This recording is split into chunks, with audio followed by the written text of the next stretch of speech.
ரிஷபராசிக்கிட்ட நான் பார்த்த பாசிட்டிவான விஷயங்கள் என்ன?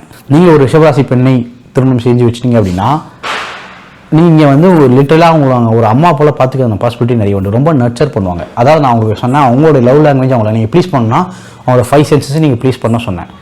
அதே போல் அவங்களும் உங்களை 5 சென்சஸுக்கும் ப்ளீஸ் பண்ணுவாங்க. என்னை பொறுத்த வரைக்கும் நீங்கள் பழைய புத்தகங்கள்லாம் படிச்சிங்கன்னா தெரியும். கிருஷ்ணதேவராயர்னு ஒரு மன்னர் இருந்தார். அவரோட மன்னர் வந்து என்ன பண்ணியிருக்காரு அப்படின்னா அவரோட வீட்டு சமையல்காரங்களை ரிஷபராசிக்காரங்களாக சேர்த்துருக்காரு. நீங்கள் பல வகையில் பார்த்தீங்கன்னா ரிஷபராசி வந்து சிறந்த சமையல்காரங்களாக இருந்திருக்காங்க. நீங்கள் ஏஷியன் புக்ஸ் நிறைய எடுத்து பார்த்தீங்கன்னா உங்களுக்கு நிறைய இதுக்கான தரவுகள் கிடைக்கும். ஏன் அப்படின்னா அவங்களுக்கு தான் செம்ம சென்சஸ் இருக்கும். நான் இது வரைக்கும் ஒரு ரிஷபராசி கூட நான் பார்த்ததே கிடையாது. லைக் நீங்கள் அவங்க நாக்கில் வந்து ஒரு சாம்பாரோ ரசமோ வாயில் வச்சிங்க அப்படின்னா ஷார்ப்பாக சொல்லுவாங்க உப்பு இருக்கா இல்லையா. நான் வந்து ஒருத்தரை மீட் பண்ணியிருந்தேன். அவர் வந்து ஒரு ஹோட்டல் நடத்துகிறாரு, சரிங்களா. அவர்கிட்ட நான் பேசும்போது சொன்னேன், நீங்கள் ஹோட்டலில் அவர் என்ன சொன்னார்னா இந்த ஹோட்டல் பிஸ்னஸ் நான் அவர் கொஞ்சம் முன்ன பின்ன போகுது ஹோட்டல் பிஸ்னஸ் விட்டு வரலாமா கேட்டார். அவர் பார்த்தோன்னே சொன்னால் அவர் ரிஷபராசி. நான் சொன்னேன், நீங்கள் சமைக்கணும், நீங்கள் தினமும் அந்த ஃபுட்டை நீங்கள் டேஸ்ட் பண்ணணும், நீங்கள் நல்லா இருக்கா இல்லையா நீங்கள் தான் ஒப்பீனியன் கொடுக்கணும் அப்படி சொன்னேன். ஏன் நீங்கள் அப்படி சொல்கிறீங்கன்னு கேட்டார். நான் சொன்னேன், உங்களால் மட்டும்தான் ஷார்ப்பாக சொல்ல முடியும். அவருக்கு வந்து சுக்கிரனுமே ரிஷபத்தில் இருந்துச்சு, சந்திரனும் ரிஷபத்தில் இருந்துச்சு.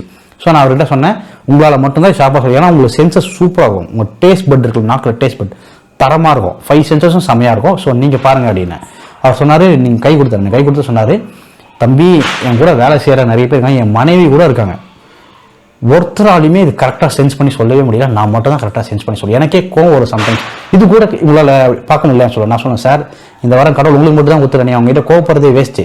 ஏன்னா உங்களோட ஜாதகப்படி தான் பெஸ்ட்டாக நீங்கள் இருக்கீங்க. உங்களவு பெஸ்ட்டாக இன்னொருத்தர் பண்ணுறது ரொம்ப கஷ்டம். ஸோ நீங்கள் இதில் தலையிடுங்க அப்படின்னு அவர் அதுக்கப்புறம் அந்த ஹோட்டலில் வந்து ஃபுல் அண்ட் ஃபுல் அவரே கண்ட்ரோல் எடுத்துக்கிட்டார். ஃபுல்லாக அவரே பார்க்க ஆரம்பிச்சிட்டாரு.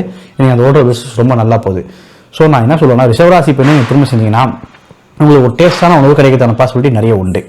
அதே போல் உங்கள் சென்சஸ் அவங்க ரொம்ப ப்ளீஸ் பண்ணுவாங்க. உங்களுக்கு சிறந்த மியூசிக்காக உங்களோட வாழ்வியல் சூழல் வந்து நீங்கள் ஸ்ட்ரெஸ்ஃபுல்லாக எவ்வளோ ஸ்ட்ரெஸ்ஃபுல்லாக வீட்டுக்கு வந்தாலும் உங்களுக்கு காம் பண்ணுறதுக்கான எல்லா வேலைகளும் ரிஷபராசி கரெக்டாக செஞ்சிடும். சிறந்த மியூசிக் உங்களுக்காக ப்ளே பண்ணுவாங்க, புரியுதுங்களா. சிறந்த உடைகள் உங்களுக்காக தேர்ந்தெடுப்பாங்க. அதாவது உங்களுக்கு எல்லா வகையிலையும் அவங்க ப்ளீஸ் பண்ணுவாங்க. So you not to worry.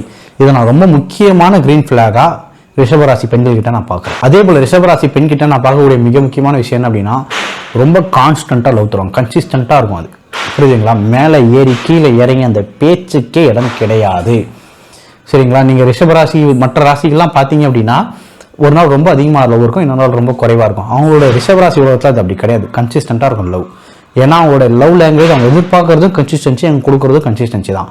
So ரிஷபராசி பெண்ணை நீங்கள் திருமணம் செஞ்சிட்டீங்க அப்படின்னா நீங்கள் வந்து வெரி கிஃப்டட். ஏன் அப்படின்னா உங்களுடைய வாழ்க்கை மேலே கீழே எப்படி போனாலும் உங்களுக்கு லவ் அப்படியே ஸ்ட்ரெயிட் லைன் மாதிரி கிடச்சிட்டே அந்த